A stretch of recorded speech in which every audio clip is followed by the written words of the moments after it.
Hello. On a shadowed morning, September 10th, 2024, beneath the ancient towers of Windsor Castle, a solitary figure moved quietly among memories heavy with history. Prince William found himself in his grandmother's private sanctuary, a place few had ever entered. His fingers trembled as he reached for a battered metal box inside Queen Elizabeth's personal vault. But this container was different. It wasn't marked with the royal insignia, but with the Spencer crest, its old wax seal now cracked by time, a hint that these were secrets outside the usual royal succession. Cradled in soft cloth inside the box was a time-worn leather journal and an envelope, its seal untouched for decades. The graceful penmanship was unmistakable. It was his mother's, Diana's, without a doubt. Even though 27 long years had passed since her tragic death, William could feel her presence fill the room as he broke the seal on the letter. The sharp sound echoed in the silent study. As he opened the letter, a wave of dread and disbelief swept over him. Inside, Diana had predicted her own death with chilling accuracy, even down to the exact hour, and she revealed truths that were even more explosive. The first words of the letter hit him like a thunderclap. "My darling, you are not Charles's son." What William could not yet know was just how deep this revelation would go. This wasn't just a letter, it was something much greater, woven into the very fabric of everything he had ever known. This was more than just a heartfelt message from a mother to her son. It was Diana's ultimate safeguard. She created it to be both a shield and a spark for change. Within these faded pages, she poured out her struggles, her sacrifices, and her hopes for transformation, a secret legacy meant to change everything. Now that legacy hovered on the brink of discovery, ready to erupt and challenge the world. William knew. Only 2 days had passed since Queen Elizabeth II's death at Balmoral Castle. In her final lucid moments, with William alone at her side, the Queen spoke in broken phrases. At the time, they sounded like the drifting words of someone leaving this world. "William, Windsor safe box. Spencer, see it alone before Charles. She knows. Forgive me." William clutched her hand and made a promise, believing these were the confused ramblings of someone fading away. But now, standing surrounded by shadows and cold silence, Diana's journal opened before him. Those words took on a new meaning, sharp, haunting, and urgent.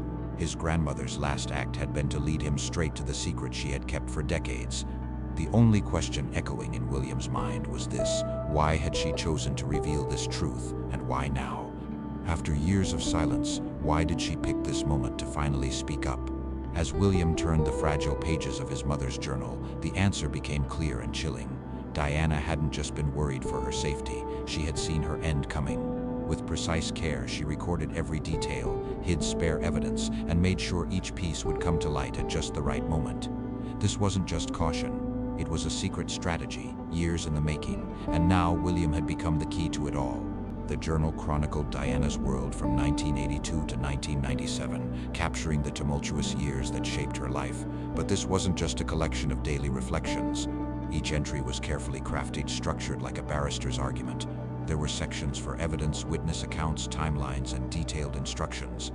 On the very first page, dated June 21st, 1982, the morning William was born, the confession was so honest, so raw, it would stay with him forever. "Today I became a mother to a baby boy who, the world will one day say, is next in line for the crown. But beneath this carefully crafted story, I hold a secret that may never come to light unless fate intervenes. The truth is, Charles is not his father. William's real father is Manaki, the only man among us who saw past the royal facade, who cherished me for who I am, not merely as the mother of an heir. When I discovered I was pregnant in January, fear and dread overtook me. Charles and I had barely shared a bed since our wedding night. Our marriage was nothing but a show, unraveling before anyone could notice. Deep down, I knew the child I carried was not his. Yet, even as that realization sank in, a deeper terror haunted me. If this secret ever came to light, they would take everything: my child, my dignity, and whatever freedom I had left.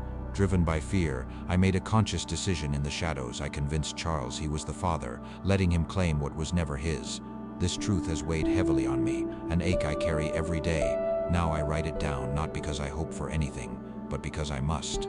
I'm certain this secret will one day be uncovered and used against me. She always feared what would happen when that day came. Diana wrote that once the secret was revealed, it would be used against her, a weapon to erase her, to silence her, and to separate her from her sons and the world. Refusing to accept that fate, she created a meticulous archive, a legacy carefully prepared for her children. She hoped it would reach them when they were ready, when they had the strength and wisdom to face the truth. As William read on, tears filled his eyes, making the words hard to see. The script revealed that Diana had lived her life in the shadow of this secret, and from the very first day of motherhood, she knew it could one day demand the highest price. With a trembling hand, William turned the page. Tucked between the entries, he found undeniable clinical proof of private paternity test. Arranged by Diana and her most trusted physician, it left no doubt Charles was not his biological father. Beside the cold certainty of science was something warmer, a photograph he'd never seen before. Diana, radiant and laughing, stood in the gardens at Kensington Palace. She cradled a discreet baby bump, and beside her, Barry Manaki rested his hand gently over hers. The joy on their faces, effortless and striking, was greater than any memory William had of his mother with Charles. He turned to the next entry, dated September 14, 1987. This one was raw, each letter trembling across the page, a heart laid bare in anguish.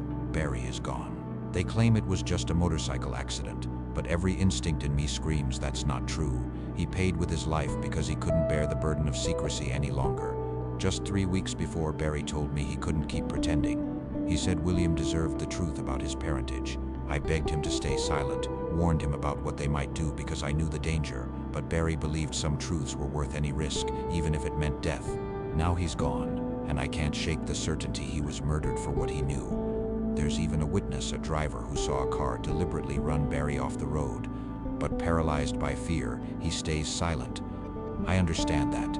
I feel the same terror. Yet beneath the fear, anger burns inside me. They expect me to break, to give up after Barry's death. But they're wrong. I refuse to be silenced. The fight isn't over. This time, I'll fight with cunning. I'll record every detail, build a fortress of evidence, and put safeguards in place so that if they ever manage to silence me, the truth will survive. My sons will inherit the truth, no matter what happens.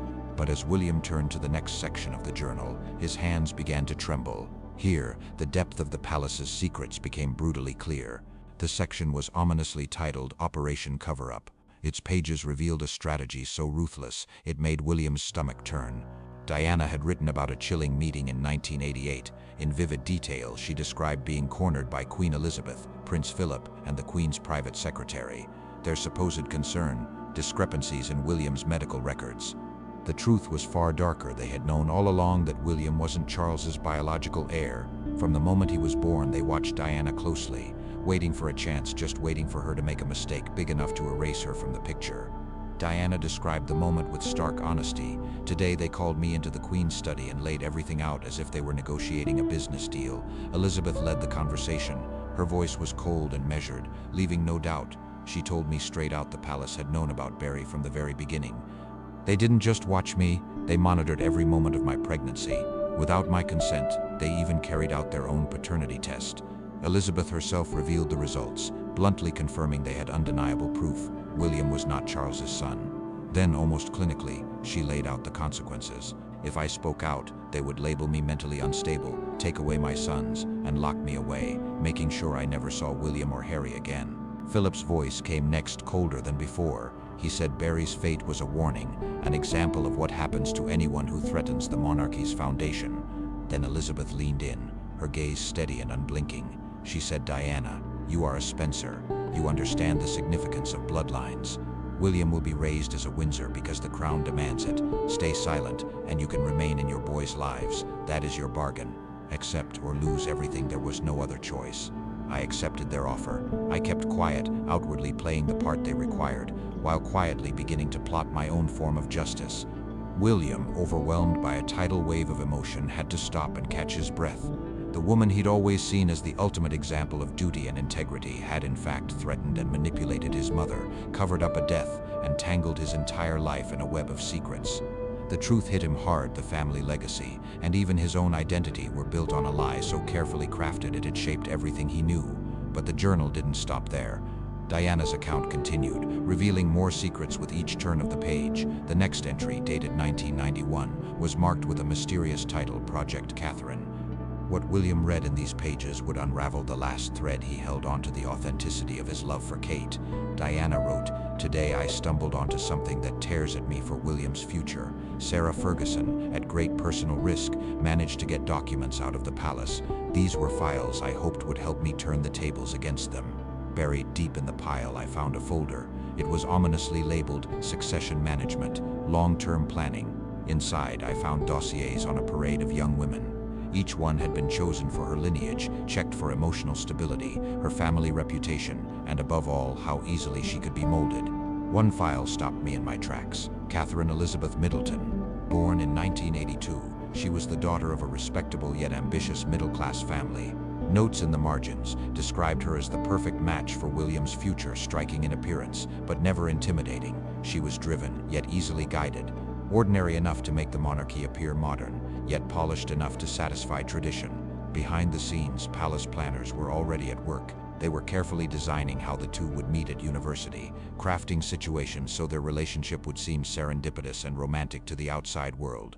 They were laying out plans for my son's destiny, as if arranging chess pieces maneuvering Kate into place, just as they once did with Charles and me. I could feel the same cold hand shaping William's life that once closed around my own. I longed to warn him, to urge him be wary of anyone who arrives in your story too perfectly, who appears exactly when you need her most. But my moment has not yet come. I cannot speak, not now. If I sound the alarm, they'll know I've discovered their schemes, and whatever fate they're planning for me will come that much sooner. I record these revelations on the page, carefully leaving a hidden path for William. When the time is right, he'll be able to discover the truth for himself. The tension rises as Diana's next entries become rushed, and her words take on a darker tone. This is when her fear that her life was in danger shifts into certainty in her own handwriting. Early 1997, and the journal fills with frantic updates. Then one day the phone rings. On the other end, a man, his voice clipped and cold, says he represents MI6 but refuses to give his name. His warning is brief, but it's chilling. Princess, avoid Paris in August. Stay away from the Alma Tunnel. Then the call ends, and he's gone. There's no way to call back, no chance to ask questions. Since I got that message, I've studied the Alma Tunnel in detail. It's the perfect place for a staged tragedy, closed in, surrounded by unforgiving concrete, with few ways to escape. Security cameras can be easily blocked, and help could be delayed until it's too late. Their plan is already unfolding. They aim to end my life there with ruthless precision. Fear is supposed to rule me, and yes, the fear is there, but what weighs even heavier is exhaustion. I'm tired, worn down by the relentless chase, by always looking over my shoulder, by the constant pressure of being hunted. But I won't go quietly. I will travel to Paris, no matter what threats they make. Even if they end my life, they can't erase the evidence I've gathered. I've made copies of everything: DNA analysis results, covert photos, financial records connecting hush money to Barry's accident, and secret palace communications about what they call the Diana problem. These files aren't in one place, they're scattered far and wide. I've shared copies with Mohammed Al-Fayed, my attorney Victor Mishkan, and investigative journalist Martin Bashir. And most importantly, there's a complete set hidden away, waiting in a secret place that only William will know how to find. Should the worst happen to me, William will one day find this trove. Then the choice will be his: reveal everything and risk bringing down the monarchy, or use the truth to reshape it from within. Diana's final journal entries carry an unsettling sense of calm. It is August 1997, and her words now carry the weight of someone who knows the end is near, someone who faces it with unwavering, crystal-clear resolve. August 28, 1997, just 3 days left before their plan is set in motion. I can feel it coming, heavy and unavoidable, like a thunderstorm building long before the rain falls. Dodi brushes off my anxiety, calling it baseless, but he can't see what I have come to know all too well. After 16 years in this family, I understand how they think and how final their decisions always are. So now, I leave these last words for William, hoping that one day he'll have the courage to do what I never could. My beloved boy, if you're reading this letter, it means I'm already gone. Please remember, being your mother was the purest happiness I ever knew. I'm sorry I won't be there to stand by your side as you grow into the man I've always believed you will become. If you remember only one thing, let it be this: you are not defined by your genetics or your surname. It doesn't matter that Charles isn't your father by blood. What truly defines you is your heart, your kindness, your courage, your compassion. You inherited these qualities from me, from Barry, and from everyone who loved you, not for your title but for your soul. Now, William, you stand at a crossroads. There are 3 paths before you, and each will shape the rest of your life. You could choose to reveal every truth I've discovered, to expose to the world that your claim to rule is built on fiction, and watch the royal house collapse under the weight of its own secrets. Perhaps that's the justice they deserve. Or you could keep what you know to yourself, using that knowledge as a powerful tool to reshape the monarchy from the inside. Mold it into a force for honesty, openness, and true service, something I could only dream of achieving. There's also a third path you could step aside. Let go of every title, every royal chain, and find freedom beyond the palace gates. It's the life I always wished I had the courage to live myself. Whatever you decide, let my love be your shelter. I am proud of the man you are. I forgive you no matter which path you choose. Remember, freedom matters more than righteousness. Kindness matters far more than any crown. Still, William was not prepared for what he would discover at the very bottom of the box, a final detail that could unlock Diana's ultimate design. Beneath the pages of Diana's journal, he found a sealed packet. What was inside was both chilling and final. There were financial statements, secret photographs, audio tapes, and a boldly titled list: those who knew, those who assisted, and those who killed. Each document told its own story. Among them, direct transfers from royal funds to Henry Paul, the very man behind the wheel on the night of the crash. Transcripts revealed secret messages between MI6 and their French counterparts. They discussed how to quietly deal with what they called a public relations issue. Hospital records uncovered deliberate delays in medical care, but perhaps the most shocking evidence was a recording from August 30th, 1997, just one day before Diana's death.